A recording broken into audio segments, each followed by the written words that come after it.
David is a guy in the middle, prophetic ministry. He wears a t-shirt right here called Not a Prophet. But I've read his life story.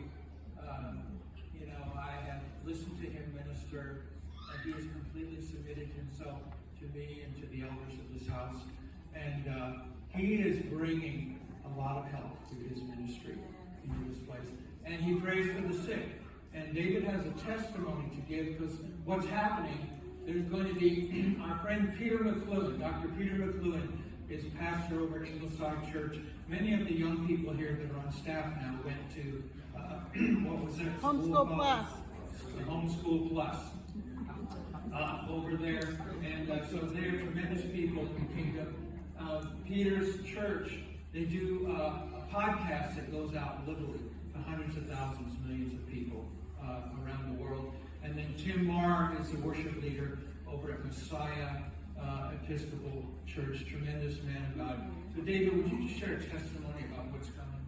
Sure.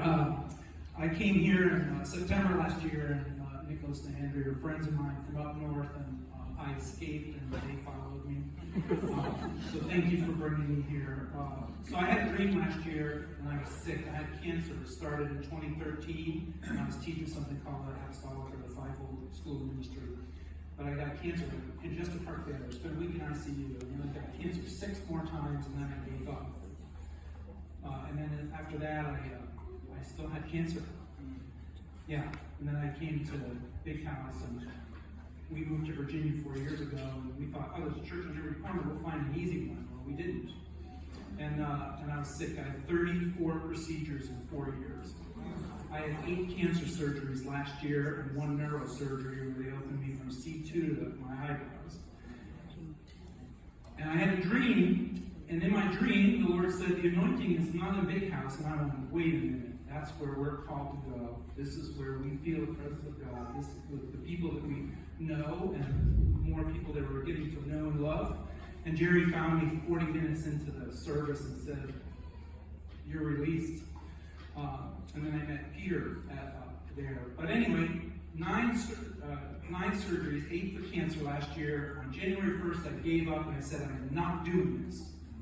And I canceled all.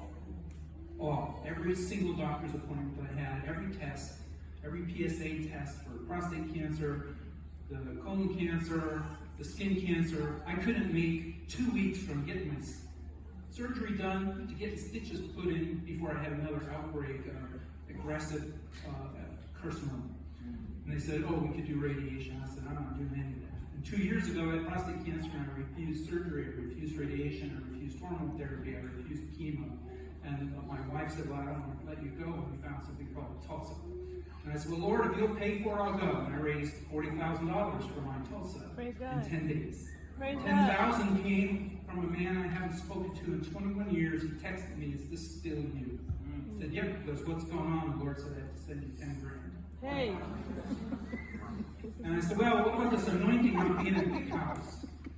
And I called my brother, who's a prophet, and he said, if it's not there, go somewhere else.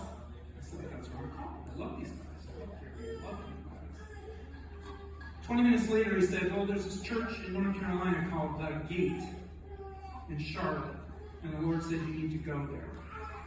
And so I looked at Ruth, and she always knows where we're supposed to be. She moved us to Virginia. We didn't have any snow this year. You're doing great, baby. And we went to The Gate. But I was in hospice and palliative care all through January. I gave up. And on February 5th, I went to The Gate, and we went to the pre-service prayer. Ray Bennett was there, laying on the floor, being hopelessly drunk. And this woman walked over, and she just laid her hand on my shoulder, and she just started praying in the Spirit. I said, Ruth, just praying about my cancer. 3 minutes later, she said, God is closing the door on your cancer. Yes, sir. Bang.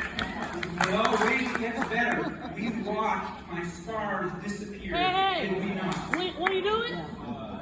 The red was white. The stitch marks went away. Yes. And on my back, I didn't take all my clothes off, but I'm assuming the rest of them were done too. Then I had my PSA done, and it was 0.5. If you're a guy, anything under 2 is a good thing. They said I had a reoccurrence. I canceled my call. done. And then I just came back, and colon cancer, I'm clear. No skin. Yes, sir. No Woo! colon cancer. Preach. No- Testify.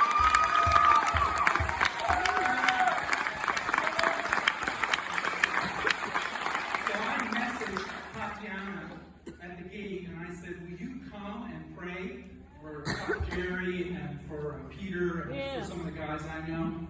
And Jason, who's been suffering back pain. And so you come and pray?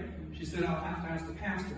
Well, the whole team is going to be at that place in Eagleside on the 12th at 7 p.m. I know there's other things going on, but I'm telling you what, if you don't like cancer, if you'd like to get healed, if you want a prophetic word, if you want to hear Tim Morrissey, Bon Jovi said he sang his music better than he did.